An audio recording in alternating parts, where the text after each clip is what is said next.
the passing of the Kansas-Nebraska Act in 1854, thousands of displaced Native Americans from the Great Lakes, forced out west 25 years before, were once again forced to relocate from the newly created state of Kansas. Encroaching settlers greatly upset many Indians, particularly young men of the Cheyenne tribe.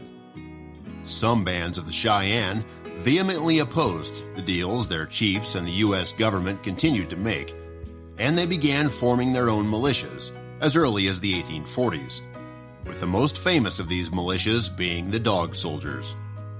Their name is derived from the French word for dog, chien, since the word sounds similar to Cheyenne. From 1864 to 1868, the Dog Soldiers created multiple atrocities across Kansas, and many of these stories remain to be told.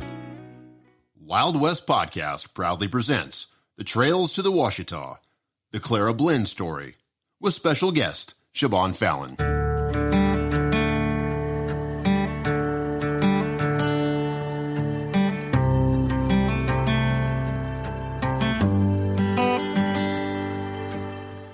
Siobhan Fallon is the author of the award-winning short story collection, You Know When the Men Are Gone, and the novel, The Confusion of Languages.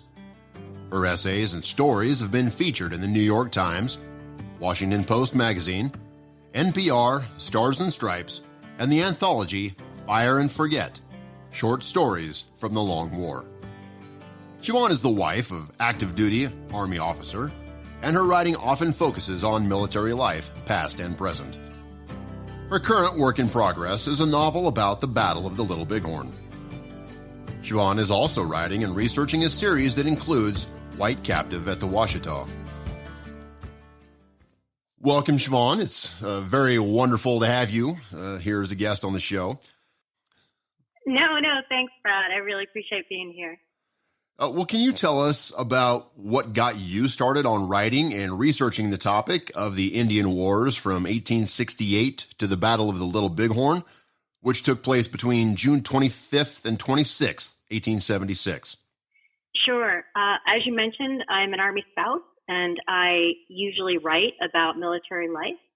And I happened upon Elizabeth, or Libby Custer, and just she seized my brain. I don't really understand what happened, but that subject just lit me up, and I have been researching her story and that of the personalities of the 7th Cavalry for about 5 years now, and working on a novel about the Little Bighorn and sort of the repercussions leading out afterwards. And I can understand why there are thousands of books and articles written about the Battle of the Little Bighorn.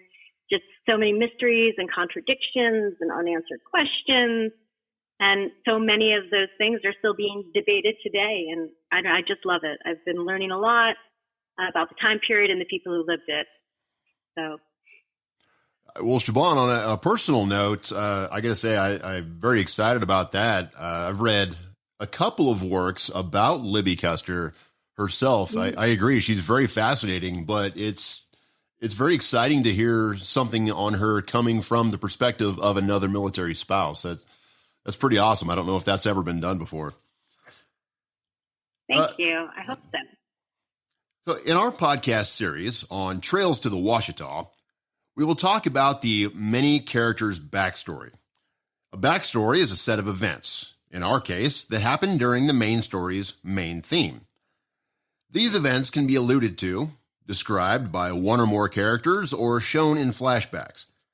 In part 1 of our series on Trail to the Washita, which is about Sheridan's winter campaign against the tribes on the southern plains of 1868, we provide our listeners with multiple backstories of individuals who suffered from the many clashes brought about by the whites' intrusion on the Indian hunting grounds.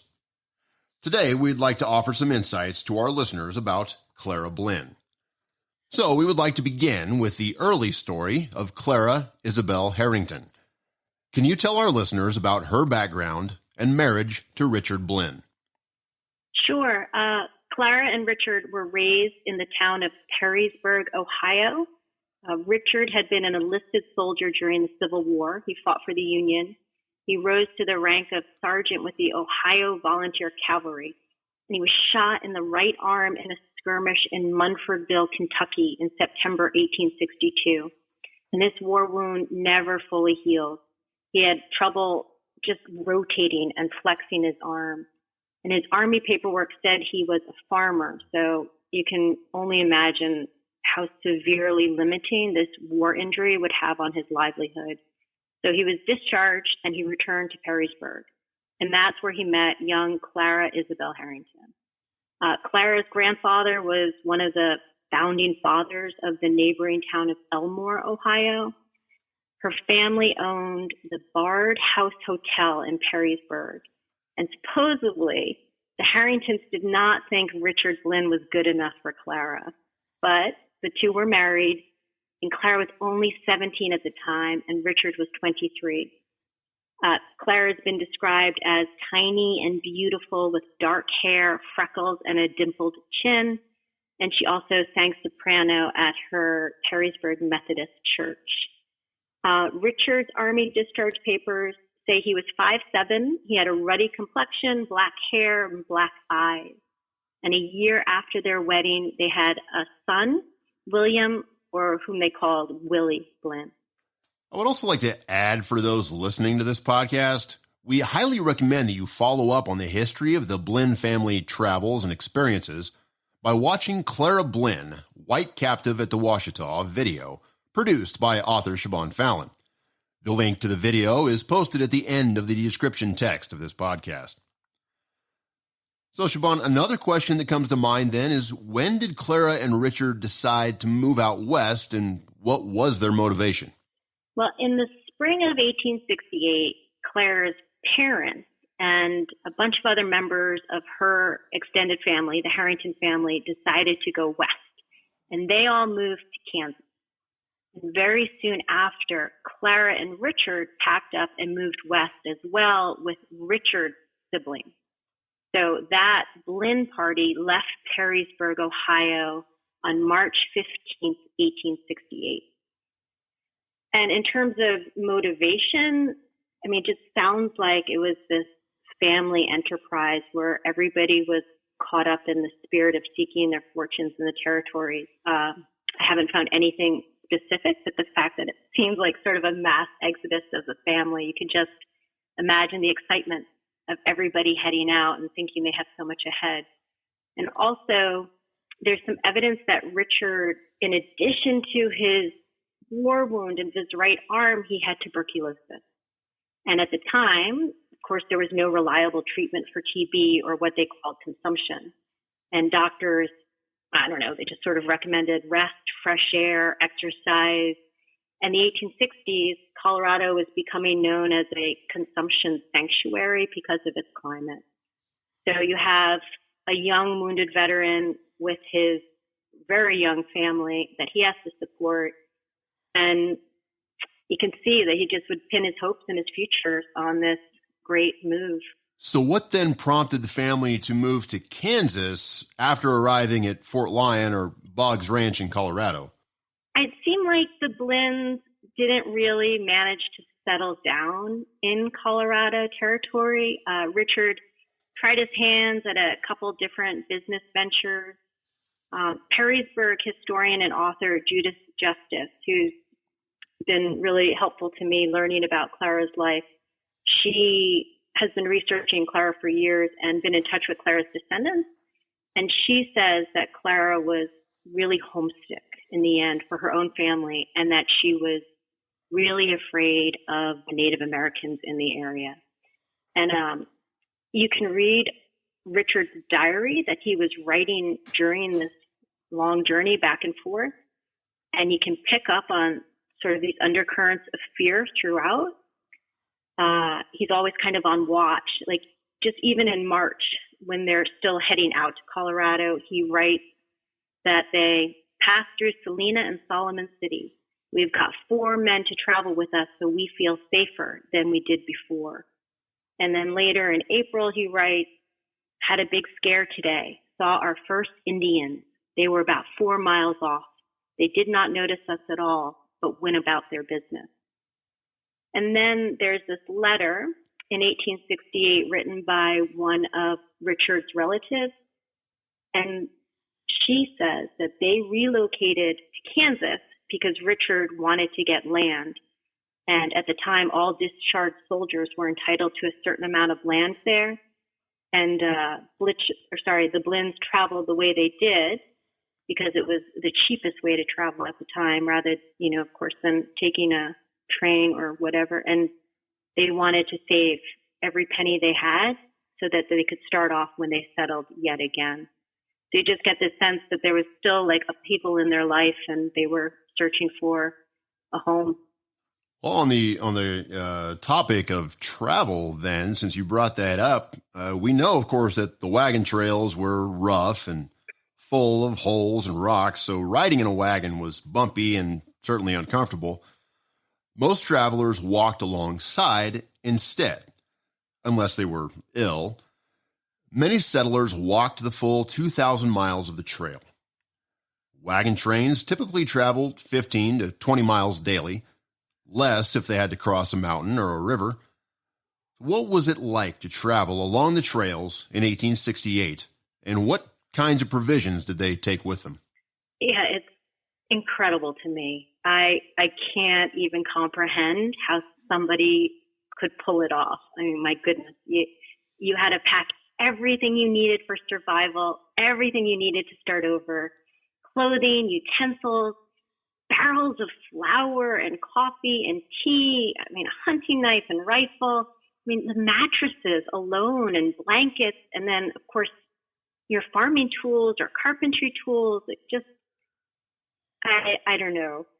In Richard's diary, entry after entry, he's always talking about how miserable and cold it is and how muddy or rocky the road is, or the difficulties in having to shoot down your dinner, they're searching for prairie chickens every other day so that they can eat. And as you said, Brad, they do seem to travel about 20 miles a day, but one day they travel 40 miles. And on that day, Richard writes, the mules look pretty tired, which has got to be the most incredible understatement, those poor mules. And at another point, he writes how he, quote, got our wagon fixed and started on our way at a hard road, got lost and had to let down a fence and drive through a field, camped about 4 o'clock. It rained and we had a hard time pitching the tent. So just these details, it must have been such a brutal trip for all of these people. Although, of course, I'm sure there was tremendous beauty and really great moments too. And Richard also jots some of those down. Like there's a day that Clara is baking bread, and on April Fool's Day, she plays a trick on everybody, and they punish Richard for Clara's trick, and he has to jump off the back of the wagon. And another night, they have popcorn and stewed peaches, and they tell each other their fortunes. So there's just so much there, I think, that we sort of forget in our modern life. Those diaries are pretty wonderful resources for just really getting inside their minds, aren't they? Yeah. So what was the attitude then as they traveled through this open country? What was the attitude of the Plains tribes during the time the Blinn family departed from Colorado in the fall of 1868? Well, as you mentioned in your earlier excellent Washita segment and in the intro, things were definitely beginning to heat up in the area at this time. The recent intertribal warfare was starting to spill over into attacks against the white settlers. And there had been a sort of uneasy truce made at the Medicine Lodge Treaty in 1867, but the Cheyenne in particular disagreed about the promised annuities. The U.S. military was trying to avoid giving the Cheyenne arms and ammunition with the food rations, and this angered the Cheyenne, of course, especially the dominant military society that you mentioned, the dog soldiers or dog men. In mid-August, what had begun as a war party setting out against their traditional enemies, the Pawnee, ended up escalating into a slew of violent attacks against the whites living in the Saline and Solomon settlements. General Sheridan would later say that there were over 100 civilians killed. Women and children were brutally assaulted and kidnapped. Farms, homesteads, wagon trains were burned to the ground. Livestock and horses were run off. And these acts, rather than being a deterrent, which was surely part of the motivation behind them, and I'm sure the raiders were trying to drive people out, but instead it was having this opposite effect of drawing massive attention. And the United States military was called or demanded to act quickly and decisively to end these depredations. And meanwhile, you have Clara, who is living in this area, and she just must have been hearing about all of the different attacks. And they surely contributed to her being really frightened and wanting to leave and move closer to her parents and extended family and sort of feel a sense of safety with people she trusted.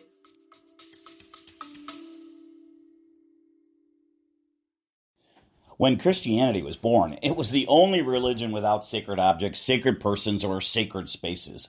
The early Christians were the only ones not erecting sacred buildings. The faith was born out of homes and courtyards and along the road. It was the places they lived, worked, and played. And as it grew, people remodeled their homes, others came to join them, and they never called them temples because, well, that was Jewish or pagan. It wasn't until the 15th century that Christians used this term, so it's so crazy that today we would even consider the buildings we have as authentic worship. So from your research and others, the Blinn family departed from Boggs Ranch in Colorado in a train of 8 wagons, heading east along the Arkansas River to Fort Dodge, Kansas. The attack occurred on October 7th, 1868, along the Arkansas River about 10 miles east of the mouth of Sand Creek, when a force of about 75 Indians attacked a wagon train. What happened during and after the attack?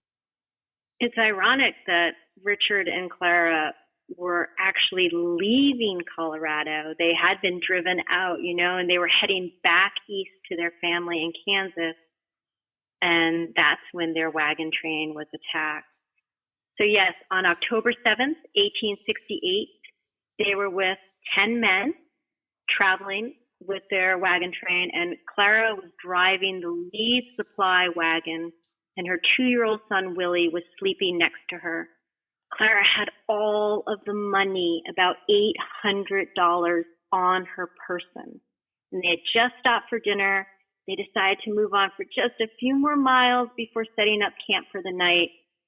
And suddenly the warriors came riding down, and the first thing they did was stampede all of the cattle. Then they cut Clara's wagon off from the rest. And Richard, at the time, he was on foot, and he was trying desperately to shoot the oxen out from Clara's wagon, but he was struck down by the stampeding cattle, and he just couldn't save her. Some of the warriors drove Clara's wagon over the river, while the rest surrounded the men, and they set the remaining wagons on fire. The 10 men stayed together in the center. They dug some kind of hole or something, and they had one horse alive. And they fought the warriors off for about 5 days. And finally, one of them escaped and rode to Fort Lyon. And the 7th Cavalry, 10 members of the 7th Cavalry, rode out from Fort Lyon in an attempt to rescue them. And they sort of regrouped. They immediately started searching for Clara and Willie, but they found no trace of them. Except, amazingly enough, Clara managed to leave a note on a bush about 4 miles from the attack site. And it said, "Dear Dick, Willie and I are prisoners. They are going to keep us. Save us if you can. We are with them. Clara Blinn." And then written on the back of that note, and this just had to have haunted Richard forever, she wrote, "Dick, if you love us, save us." That is an incredible note. We do have reference of another one that has surfaced as well. Historical records show us that on November 7th, 1868, Cheyenne Jack noticed a white woman at Yellow Bear's Arapaho camp while trading with the Indians. He gave this woman a pencil and paper to write a note he carried back to Fort Cobb. It was given to Dutch Bill on November 25th. This note read,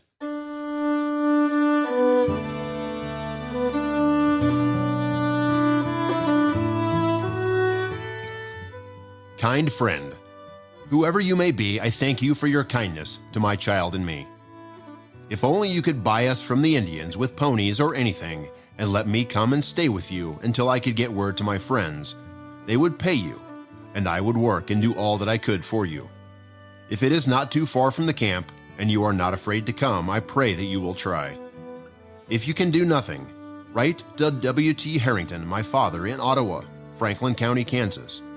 Tell him we are with the Cheyenne, and they say that when white men make peace, we can go home. Tell him to write to the governor of Kansas about it, and for them to make peace. My name is Mrs. Clara Blinn. My little boy, Willie Blinn.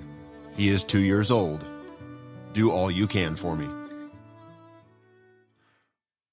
Why is this letter so controversial when it alludes to the possible rescue of Clara Blinn and her son, especially when we know that Clara was in Black Kettle's camp when Black Kettle went to Fort Cobb and was refused refuge on November 20th?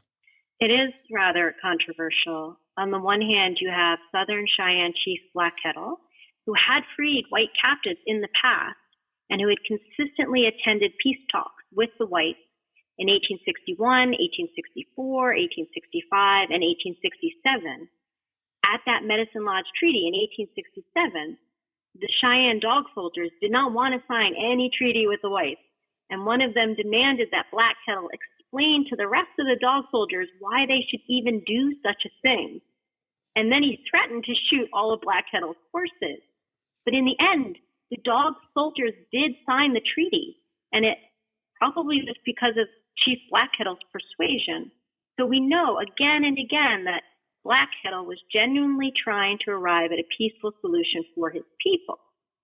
But we also know from multiple Cheyenne eyewitness testimonies, including Black Kettle himself, that warriors from Black Kettle's band played a role in the depredations in the Saline and Solomon settlements.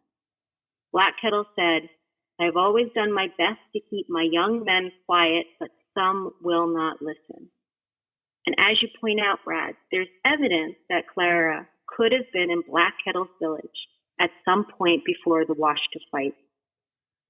Like so much of the story, we just don't know exactly. But Dutch Bill, the trader you mentioned, sent Black Kettle a message. And the messenger comes back to Dutch Bill with news that he had seen a white woman and her baby there.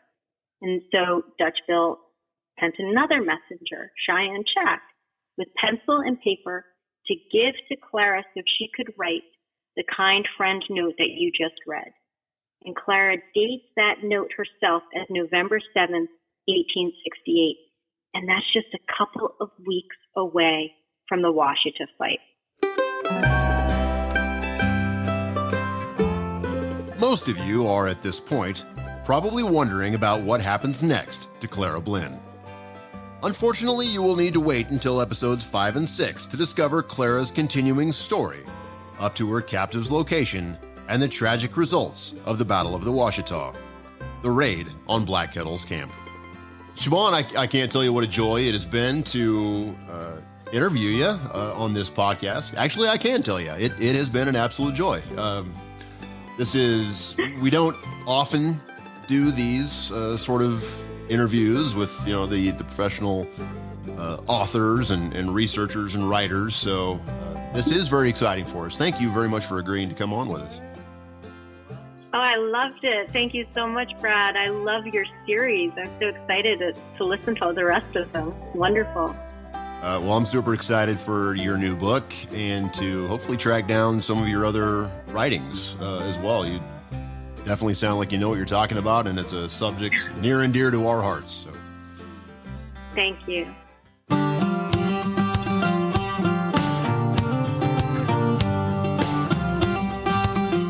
Well, that's it for now.